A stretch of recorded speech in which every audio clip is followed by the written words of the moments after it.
ডাইনোসরের গল্প। আপু, এমন করিও না আপু, আমার ভয় লাগে। বেলুনটা এখন ঠুস হয়ে যাবে, আমি অনেক কানে ব্যথা পাবো আপু। আপু, তুমি কেন বাক্সের ভিতর ঢুকে বসে আছো? বালিশটা কেন নিয়েছো? আমাকেও নাও, আমিও দেখতে চাই।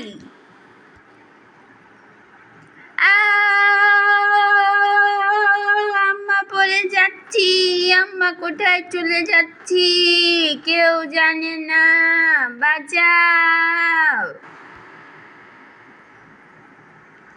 তারপর আব্বু আর ভাইয়া মিলে ডাইনোসরের দেশে চলে এলো। পাপা ডাইনোসর, মামা ডাইনোসর, বেবি ডাইনোসর। আপু আর ভাইয়া বাক্সের ভিতর থেকে মাথা বের করে করে নিচে ডাইনোসরদের দেখতে লাগলো।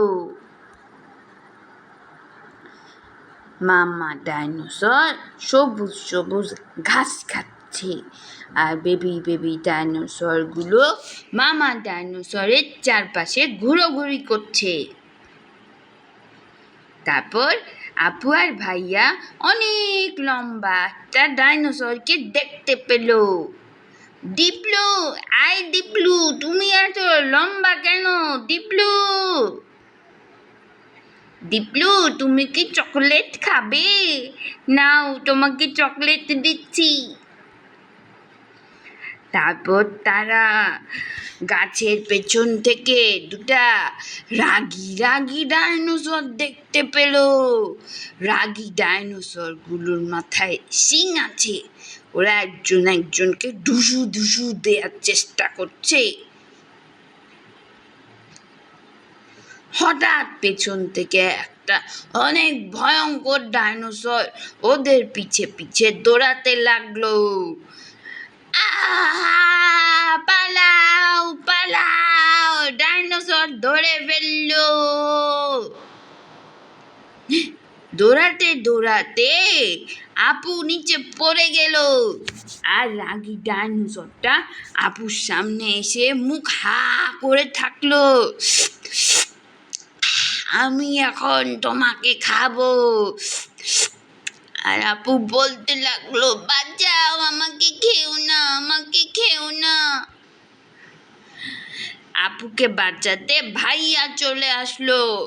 ওরা আসার সময় যে বালিশটা এনেছিল ওটা দিয়ে ডাইনোসরের মাথায় ধুসু করে মারতে লাগলো। তারপর ওরা আবার বাক্সে উঠে পড়লো। এমন সময় ওরা একটা ডাইনোসরের বেবি দেখতে পেল। ডাইনোসরের বেবিটাকে ওরা নিজেদের বাক্সে তুলে নিল, কিন্তু পেছনে মামা ডাইনোসরটা কাঁদতে আসতে লাগলো। এই জন্য ওরা আবার বেবি ডাইনোসরটাকে আদর করে ছেড়ে দিল। ওরা কিছুক্ষণ পরে নিজেদের বাসায় পৌঁছে গেল। বাসায় এসে ভাইয়া বলল, মা, আমি এসে গেছি, দেখো আমরা বেঁচে আছি। মা বলল, থ্যাংক ইউ আমার সোনা ময়না পাখি, তোমরা তাড়াতাড়ি এসে গেছো। শেষ। তাই।